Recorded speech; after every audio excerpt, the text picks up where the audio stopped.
Greetings, one and all. This is the beautiful Sekhmet, the Egyptian goddess, lion-headed. And I'm making this little film because I had some people getting in touch saying, oh, you talk about Christ, but in some of your videos you talk about all these other gods and deities. I think a lot of these gods and deities of the past are still just as important for us. We can still learn from them. We can still learn from their attributes and their stories. They have wonderful stories of how they interacted with the peoples. If you check out my film on Sekhmet, it tells of her lineage. This beautiful piece was given to me by a friend of mine, and I took the liberty of colouring her in with some lots of lovely gold. But Sekhmet, being a lion, is a sun goddess. It is full moon the day I am making this video, but she can also be part of the moon because the moon is the full moon and the reflection of the sun. I still like to work with Sekhmet, even though I believe Christ is the one and only the true way. I like to keep in touch with the old gods and goddesses, and someone was saying to me, well, where are they all now? Where are all the old gods and goddesses? I believe that they are still walking amongst us in the spiritual realms, maybe not on this Earth planet. It'd be wonderful if they were, and I'd love to meet Sekhmet.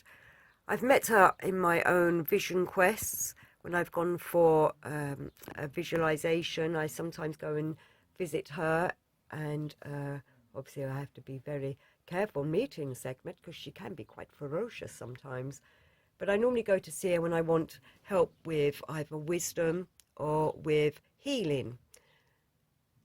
I often call upon her. I don't, everyone's vision quest is their own. It's private. It's subjective, obviously, how one meets the god and goddesses of different pantheons.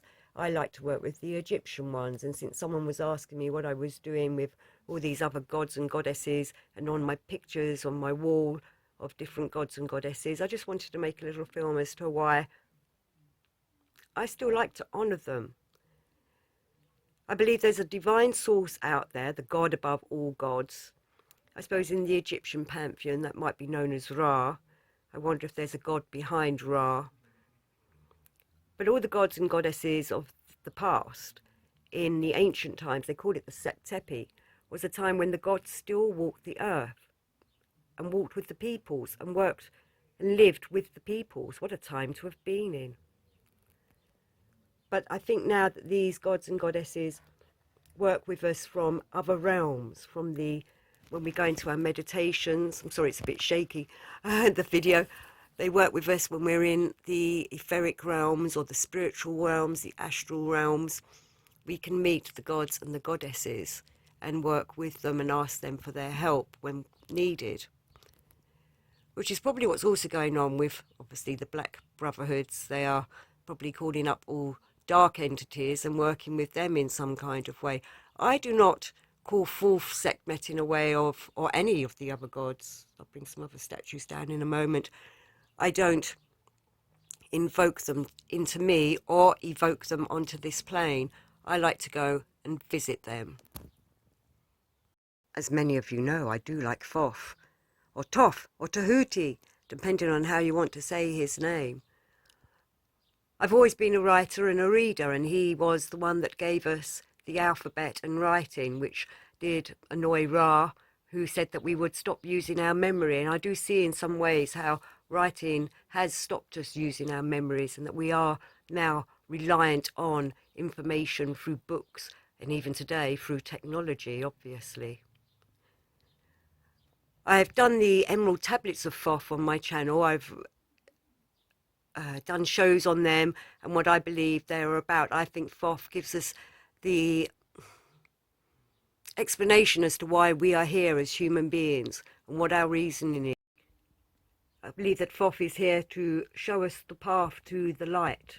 He's kind of like a Christ figure, and some people believe that he was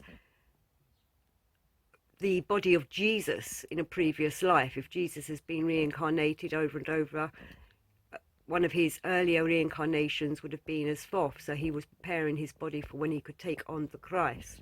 And there we have the Ankh, which is the life force. I often put little crystals and whatever other little jewels to my gods and goddesses to thank them for the work that they do. As we can see here, this Thoth is black-skinned, and they say that they were gold-boned in the ancient Egyptian times, the gods. Again, he would have walked amongst the people in the Tepi time. But I believe the books of Thoth, which there were 42, give us the wisdom and the knowledge of how to navigate our ways through this world, how to escape the dark forces, and how to discern when the dark forces are out there. So I do highly recommend the Thoth books of the Atlantean Thoth, which, like I say, I do have on my channel. Other versions are available, but I'd much appreciate it if you check mine out, because I try to give an explanation of what these books are about and how he warns us of the dark forces trying to manipulate people. And again, it's all about soul work. He's helping us to develop our souls. Then, of course, we have the Christ. This is one of my own statues where I am showing that he has the sun in his heart. He is the sun bringer. He's the sun king. And I do like a risen Christ. I don't have any Christs on a cross being crucified, for that is people, okay, so that happened, and we have to be aware that that's what happened. But those that celebrate Christ on a cross are normally celebrating the death of a God, where I believe a true church should always have a picture or a statue of a risen Christ. So I have the sunflower, which again, I find for people that don't know this, if you suffer from depression, go and get yourself a lovely sunflower and have a look at it. It cheers everybody up. And okay, so mine's a bit of an amateur thing, but it's something that helps me. I create a lot of gods. I make statues of various gods that I've worked with. I have here him with the gold crown and the gold band around his waist, and he's coming in the clouds, so you can't really see it properly in this video, but his cloak is all clouds in the sky because he's coming from the higher realms. May Christ walk with us all. Beautiful statue was made by my friend Caroline Monk, and anyone can get in touch with Caroline Monk and get a nice reading from her. She does astrology, but this megalithic stone that she'd created, just I was absolutely drawn to. And of course, over the years, I've been to many stone circles to try and walk in the paths of the ancients. I know there's still many different theories of what these stones, megalithic stones, were doing, but I am a believer in that they were aligned with the energy lines that are going around the planet, and that there were many, many more of them throughout the world than there are now.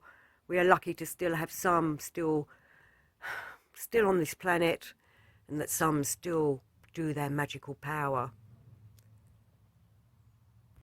And here we have the horned god. Some say he's Coronis, some say he's Pan. To me, he reminds me of my pagan ways, and that my links to my pagan ancestors, and that probably in a past life I was involved with this kind of pagan worship. I've always loved nature. I've followed nature since I was a child, so I get quite taken in by little beings such as this, though I'd love to meet him in the flesh. Look at those wonderful antlers. Reminds us a bit of Beelzebub from Beelzebub's Tales, doesn't it? But it reminds me of my connection to my pagan ancestors, my pagan past. As I was saying, I was probably doing some kind of, in a past life, involved with nature, hopefully the megaliths, and with the gods that used to walk the nature path, such as these, when I think chthonic, half, human body, animal-headed beings used to walk the earth. And I don't think I'm being romanticized about that. I really do believe that in the past, in ancient times, these kind of beings were there. Where are they now? Have they died out? Have they gone to other realms? I can still feel their power. Jaya Ganesha, Jaya Ganesha, Jaya Ganesha Diva. Now Ganesha I've loved, again, since I was a child, and I've got so many Ganesha statues. Here he is dancing upon the seven-headed snake. But Ganesha, the remover of obstacles, I should have actually started with him, because he is the one that should be called upon whenever we start a project to help us run smoothly, remove the obstacles, make sure we've got a clear path ahead of us. And he has so many tales about him, why he carries the sweets, to remind us to be aware of our desires, the hammer to smash down the dark forces. He dances. We all need to dance. We need to dance for the gods. Ganesha, Ganesha, Jaya Ganesha. I was also doing this video because I did one recently about how it's been kind of difficult to do meditations with some people and for ourselves, and that I wanted to say I've been finding it easier to start doing more guided meditations again, but not guided from somebody else, or visualizing where I'm going. And on one of my meditations with Thoth, the Egyptian god, he asked me to put together this little meditation card set. And if anybody's interested in these, just get in touch with me. I've been finding them very useful to work with. Okay, they've been designed by me, but they've been inspired by Thoth himself. So I'm wishing you all the best in your spiritual or visual travels. Always happy to hear about how you're doing.